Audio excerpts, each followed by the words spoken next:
আপনাদের মতো মানুষেরা আমাদেরকে মানুষ বলে না, বলে আমরা সুইপার, বলে আমরা মেথর। আমাদের কাছে কেউ দাঁড়াইতে চায় না। কোনো রাস্তা দিয়ে আমরা হাঁটলে মানুষ সরে যায়। সমাজের মানুষ আমাদেরকে অচ্ছুত মনে করে, এদেরকে ছুঁইলেই জাত যাবে। আমি আর চোখের পানি ধরে রাখতে পারিনি, টপ টপ করে আমার চোখ থেকে পানি পড়ল। যে মানুষগুলো তাদের জীবনের পরিশ্রমের বিনিময়ে সমাজের চাকাটাকে চালু রাখে, আমরা কিনা তাদেরকে মানুষ বলি না, আমরা তাদেরকে সুইপার বলি, মেথর বলি।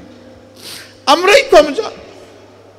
আমি কাঁদতে কাঁদতে এসে আমার গাড়িতে, আর ওরাও আমার সাথে কেঁদে কেঁদে তাদের গাড়িতে উঠে গেল। সম্মানিত ভাইয়েরা, কেন এই ব্যবধান? এদের ছাড়া কি এই সমাজ চলবে? যদি না চলে তারা, তাইলে এই সমাজে তারা একটু স্বীকৃতি পায় না কেন? একটু মর্যাদা কেন পায় না তারা? এটা পায় না এই কারণে, এই শাসনটা আল্লাহর দেওয়া বিধান অনুযায়ী নয়, এই কারণেই পায় না। আমি একবার বরিশাল থেকে লঞ্চে ঢাকায় ফিরলাম সকালবেলা, সামার সিজন ছিল, গ্রীষ্মকাল। গাড়িতে উঠেছি, এ গল্প আমি বহু জায়গায় বলেছি, আমি এই লুপ ধরে রাখতে পারি না। কিছু দূর যাওয়ার পরে আমার চালককে বললাম থামো। সে বলল স্যার সামনে ময়লার ভাগাড়, দেখতেও খারাপ আর গন্ধ আসতেছে। আমি বললাম এখানেই থামো, এখানে আমার কাজ। আমি 20 থেকে 22 মিনিট বসে আছি গাড়িতে। মাঝে মাঝে সেও আমার মুখের দিকে একটু ঘুরে তাকায়, আমার পাশে বসা একজন সহকর্মী তিনিও তাকান। তারা বুঝতে পারছেন না যে কেন এই জায়গাটায় আমি দাঁড়িয়ে আছি, কিছু বলছিও না, করছিও না।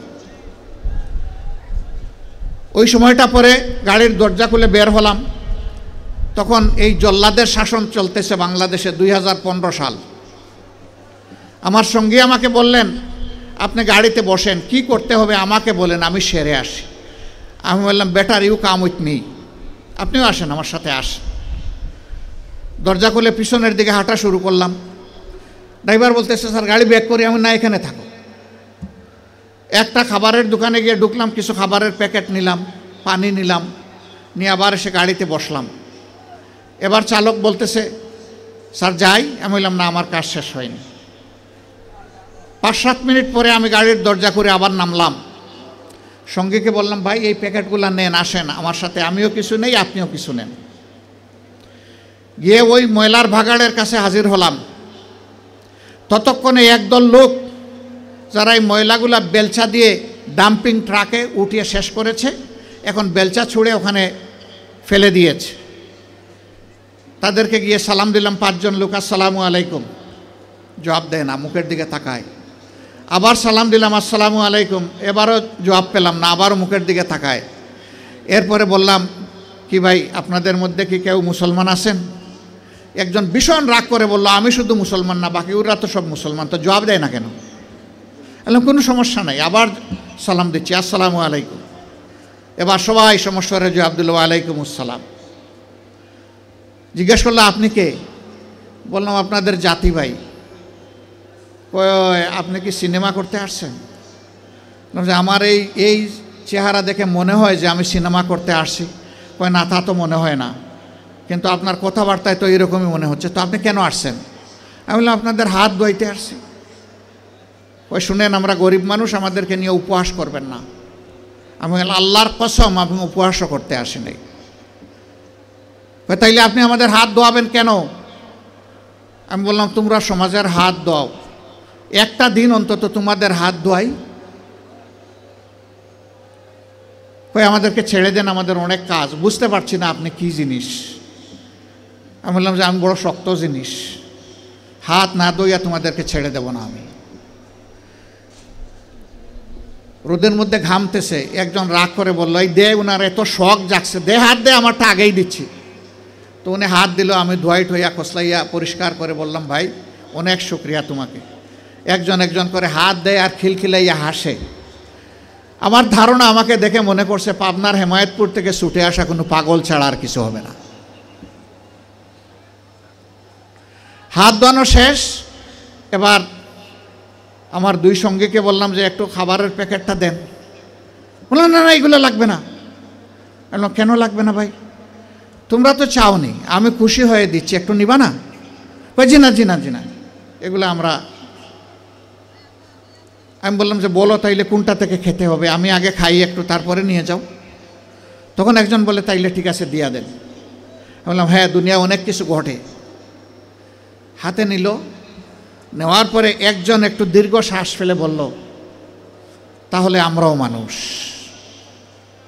আমি বললাম কেন এই কথা বললেন কেন? জি না, আপনাদের মতো মানুষেরা আমাদেরকে মানুষ বলে না, বলে আমরা সুইপার, বলে আমরা মেথর। আমাদের কাছে কেউ দাঁড়াইতে চায় না, কোনো রাস্তা দিয়ে আমরা হাঁটলে মানুষ সরে যায়। সমাজের মানুষ আমাদেরকে অচ্ছুত মনে করে, এদেরকে ছুঁইলেই জাত যাবে। আমি হাত জোড় করে বললাম সোফা কাপড়ের ছোট লোকদের পক্ষ থেকে আমি তোমাদের কাছে ক্ষমা চাই, আমাকে ক্ষমা করো, আমাদেরকে ক্ষমা করো। আমি আর চোখের পানি ধরে রাখতে পারিনি, টপ টপ করে আমার চোখ থেকে পানি পড়ল।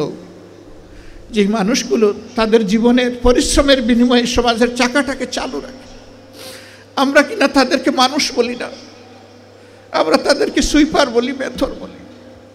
আমরাই কমজোর।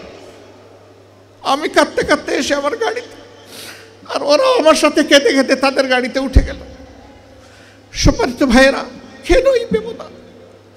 এদের ছাড়া কি এই সমাজ চলবে? যদি না চলে তারা, তাইলে এই সমাজে তারা একটু স্বীকৃতি পায় না কেন?